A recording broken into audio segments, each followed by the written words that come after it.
Next, let's welcome the other half of the DJ duo, Abby Knight. Abby comes from Bowie, Maryland, in Prince George's County. Abby enjoys watching movies, likes Marvel movies. I love them too.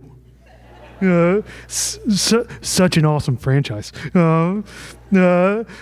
She also loves being around her boyfriend, Matt, who you just heard from, and playing bocce as her sport.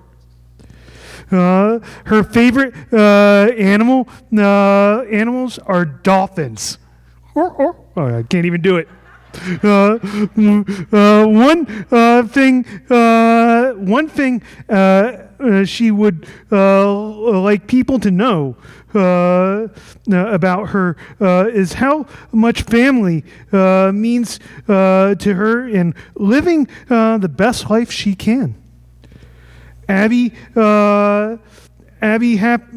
hopes that people take from her speech to live the life that you want to do. Don't let anyone stop you from accomplishing your dreams. And here's one for you teachers out there. She says that in high school, she had a teacher that cheered her on to keep her reaching her goals. So much that she has been a classroom teacher for 3-year-olds at a child development center. So let's hear her teach a little something in her speech. Give us what you got, Abby.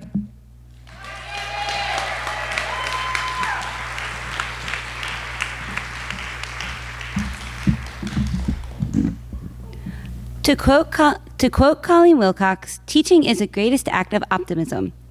That quote cannot be truer than it is for me. Let me tell you why. When I was younger, I wanted to be a doctor because I love helping people and caring for them. Then when I grew up more, I realized that my passion is with the children. Before I started the job I am at now, I had lots of babysitting jobs that helped me lead the way into what I wanted to do with my career.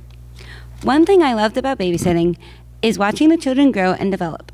To this day, the mom I babysat for, I have her on Facebook, and I just love to watch her sons grow up to the best young men possible. I first babysat for the mom when the children were 4 and 6, and now they're 14 and 17. After babysitting, I started to apply for childcare centers, and I got a job as an assistant teacher at a church called Calvary Baptist. But some years went by, and I figured out that it was not the right place for me. Then I applied to places again. I sent an email to one of the childcare places to see if they had any openings. The director of the childcare place sent an email to my current job, and that's how I have the job I am now. I work at a child development center, so I enjoy watching the children develop every day. One very awesome experience for me at my job is seeing the children that I taught when they were 2 and now they're 5. I go by Miss Abby at my work, so when I see the children in the hallways, they always say, "Hi, Miss Abby." That makes me feel really great inside. My passion has always been to help and care for people, and with children, I found the right path for myself. I love where I work, and I wouldn't change it for anything. Don't kids say the darndest things? I have learned firsthand as a 3-year-old classroom teacher that children are like sponges. For example, my lead teacher said she wants McDonald's for dinner, and one of her kids said, "What the heck?" My lead teacher and I both looked at the child and said, "Please do not say that anymore." As teachers, we have to set a good example for the children that are in the classroom. Sometimes as a teacher, we forget that the children repeat anything that they hear. Another example is that my teaching team will tell the child not to do something, and then the other child will tell that friend to not do that. It is like they are the third teacher. At first, I had to watch my other colleagues lead the way with the challenge that I have with the children. When they're not listening, it is hard for me to have them listen to me. Over the course of the past couple of months, I have gained confidence in having the children listen to me. How I gain confidence is watching firsthand how to help out the children who are having a hard time. My technique is to get down to their level and ask what the problem is and how I can help them fix it. Getting down to the child's level really helps them to think, because then they can process what just happened instead of you or someone looking down on them and asking what happened.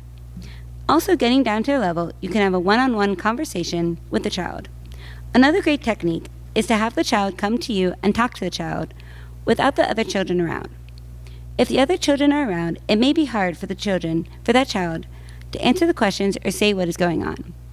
Let me win, but if I cannot win, then let me be brave in the attempt. This would have to be my new favorite quote of all time. When I first started with Special Olympics, I supported all the athletes. My boyfriend actually was the first one to get me involved in Special Olympics. I would see how much fun he had to play in his sports and be with his teammates. Then I thought to myself, I can become an athlete too. So this year, I became a part of the bocce team of Special Olympics Maryland. I love everything about playing bocce. My teammates and coaches are super nice and helpful. It is very fun to compete with other counties, and just like the athlete says, even if we do not win, we were brave in the attempt. On May 6, 2023, I had a qualifier in Charles County, and that is where I won my very first gold medal, along with my partner. I was very proud of myself. It was very rewarding. In Special Olympics, I love having the opportunity to lead the way all the time. Every month on the second Monday, I lead a karaoke Zoom. The karaoke Zoom started in the pandemic, and lots of people liked it, so it continued. At first, my mentor had another person leading it, but the person was not able to host the Zooms. I showed interest in wanting to lead the karaoke Zooms. So one day, my mentor asked me if I would like to run the Zooms, and I said, of course, I would love to. Ever since then, I have been the host and DJ of the karaoke Zooms, and I love every minute of it. When karaoke happens, the people on the Zoom choose their song that they want to sing, and we go in order for them to sing it on Zoom with lyrics. I share my screen with everyone so that they can all see what the song is and the lyrics. At the end of the Zoom, we all sing a group song so that everyone is included.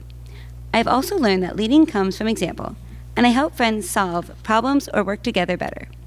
I like to play the role of peacemaker when my friends are working on a problem. My challenge to you today and always is to find something that you're really passionate about and love doing. You can watch others who are good at it, ask questions, and improve every day. That way you can be the best you can be at it.